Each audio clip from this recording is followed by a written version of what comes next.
ایک مرتبہ خانہ کعبہ میں ایک اجلی قربانی پیش کی گئی جسے بیت اللہ شریف کے غلاف نے آگ پکڑ لی اور اس کی دیواریں کمزور ہو گئیں۔ خانہ کعبہ کو دوبارہ تعمیر کرنے کا فیصلہ ہوا تو یہ مسئلہ کھڑا ہو گیا کہ جب تک جلی ہوئی دیواروں کو مسمار نہ کیا جائے نئی بنیادوں پر تعمیر نہیں کی جا سکتی۔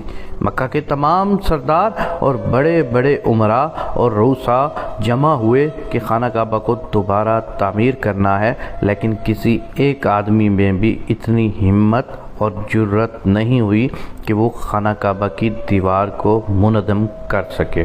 ہر آدمی اس بات سے خوف زدہ تھا کہ اگر ان دیواروں کو گرایا گیا تو تباہی اور مصیبت آ جائے گی۔